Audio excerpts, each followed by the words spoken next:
Star Trek doesn't have any Christmas episodes. Or does it? In this video, I'm going to give you 5 episodes of Star Trek that are Christmas stories, with one of them literally based on a Christmas carol. Like other shows such as Friends, Community, Family Guy, and The Simpsons, which have always had Christmas episodes, these are going to be the episodes of Star Trek you can put on while you're putting up your tree, wrapping presents, or nogging your egg. To find these Christmassy episodes, I'll be using the plots of well-known Christmas movies, and I'll be finding the best matching episodes. So let's kick off with a lot of chaos and even more cute.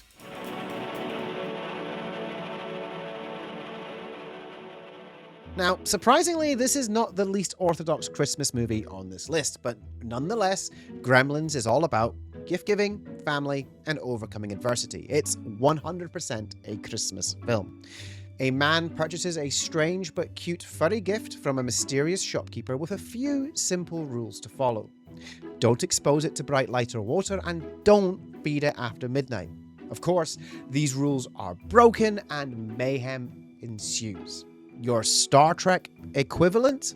The Trouble with Tribbles. On Deep Space Station K7, Uhura receives a mysterious furry pet, a tribble from a trader.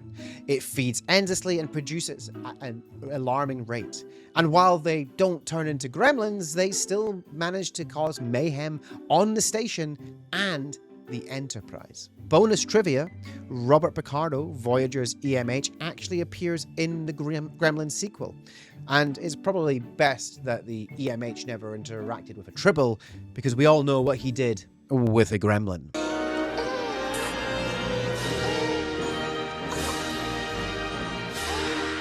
Now, next up, a controversial Christmas movie, but a fantastic episode of Star Trek.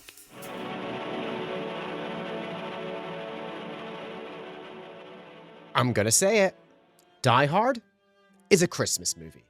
Now, you can disagree all you want, but it's set at Christmas. It has Christmas music.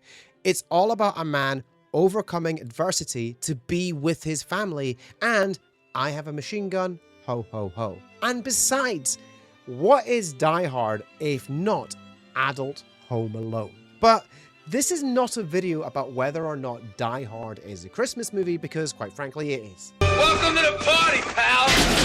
In the spirit of Christmas, we'll use Home Alone instead.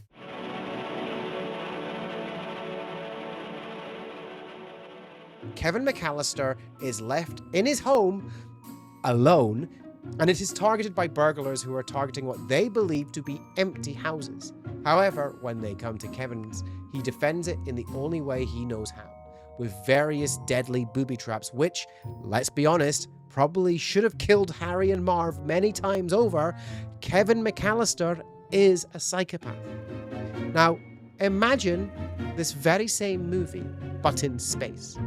This is literally the Next Generation episode, Starship Mine. While docked at the Remler array to be decontaminated for safety reasons, the ship is left empty. However, Picard returns to the Enterprise to grab his saddle, only to discover that a group of thieves dressed up as technicians, and a pre-Tuvok Tim Russ, are aboard attempting to steal trilithium resin.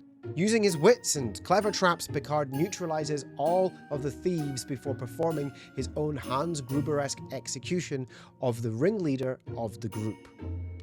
The only thing we needed to complete this episode would be a scene where Picard backs into a turbolift saying yippee-ki-yay over a communicator to the leader of the thieves. That, or simply a swinging paint can to the face. And with the more unorthodox Christmas movies now out of the way, let's get into the true meaning of Christmas.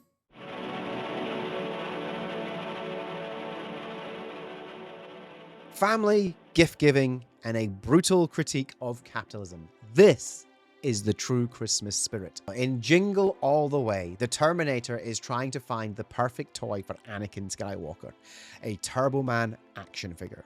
He faces shortages, packed stores, violence, and a counterfeit toy operation run by mall Santas. This movie is wild. So what Star Trek episode sees a character do whatever they can to get their hands on a rare collector's item? Well, that would be Deep Space Nine's In the Cards.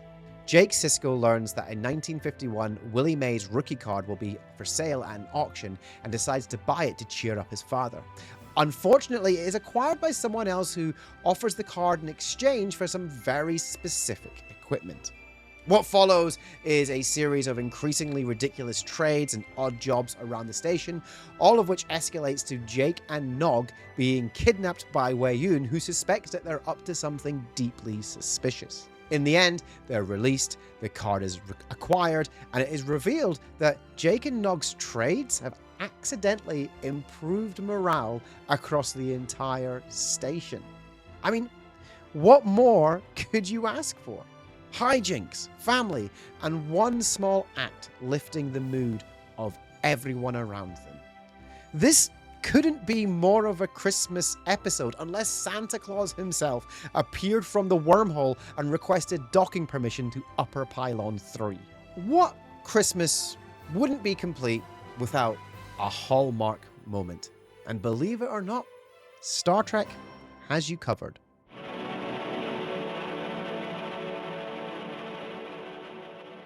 Christmas and Hallmark movies go together like warp cores and breeches. And the thing about a Hallmark movie, once you've seen one, you've basically seen them all. Now, a typical Hallmark movie follows an outsider, usually a high-flying lawyer or some other corporate type. She's returning to a small town. They're cynical, they're career-driven and emotionally closed off, but the small-town charm, and usually a love interest, helps break down their walls. And by the end, they embrace the simple life, leaving behind the big city to open something like a year-round reindeer grooming parlor or something. No one watches Hallmark movies for quality storytelling. They're low-stakes, feel-good comfort films you stick on while you're wrapping your presents. And you can do the exact same thing with the Enterprise episode, Carbon Creek. T'Pol tells a story of what she claims was the true first contact between humans and Vulcans back in 1957, in a tiny town called Carbon Creek. T'Pol's great-grandmother, Tamir, is part of a 4 Vulcan survey crew studying Earth. After their ship suffers an impulse manifold failure and crashes, Tamir takes charge and the Vulcans end up living among the townspeople.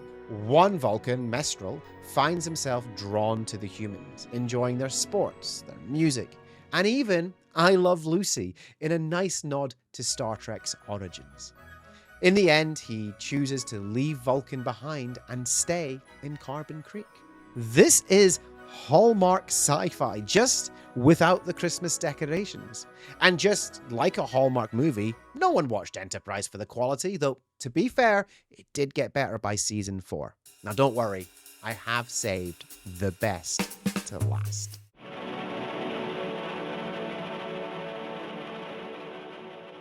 A Christmas Carol is one of the most famous stories of all time and has been adapted countless times. In my opinion, the finest is the 1992 Muppet Christmas Carol, featuring Michael Caine at his absolute best as Ebenezer Scrooge opposite a cast of mostly Muppets. In the story, aging miser Ebenezer Scrooge is visited on Christmas Eve by the ghost of his former business partner, Jacob Marley. He is told he'll be visited by 3 ghosts, past, present, and yet to come, who show him how his past shaped him, how he is seen in the present, and what his future could hold. Scrooge awakens on Christmas Day a changed man, treating everyone with kindness, generosity, and compassion. So, what better episode of Star Trek to match up to this than the Next Generation episode inspired by it, Tapestry? Writer Ronald D. Moore drew inspiration from A Christmas Carol. Originally, he wanted to explore 3 stages of Picard's life, but the idea was eventually pared down to focus on the past portion. Picard is gravely wounded and lying in sickbay while Dr. Crusher tries to save him. He awakens in an otherworldly realm with his favorite person in the universe, Q. Picard is given the opportunity to change his past, specifically to avoid being stabbed in a bar fight with a Nausicaan. Picard averts the fight and is transported back to the present, but he is no longer captain, only a junior science officer whose risk-averse choices have held him back. Confronting Q, Picard realizes that suppressing and ignoring his past mistakes has caused him to lose a part of himself. Q sends him back to the bar fight and Picard allows himself to be stabbed through the heart, laughing as he collapses before waking in sickbay once more, Captain. I would have loved to have seen the full version of Moore's vision, but instead, we'll just have to settle for the 1999 movie A Christmas Carol, starring Patrick Stewart as Scrooge himself. So there you have it, 5 Christmassy episodes of Star Trek. But now it's your turn. Get in the comments and tell me what episodes of Star Trek get you into the Christmas spirit. And of course, if you enjoyed this video, the best way to support the channel is to like the video and hit that subscribe button. I'm working towards 1,000 subs and I would love to have you on board. Thanks for watching.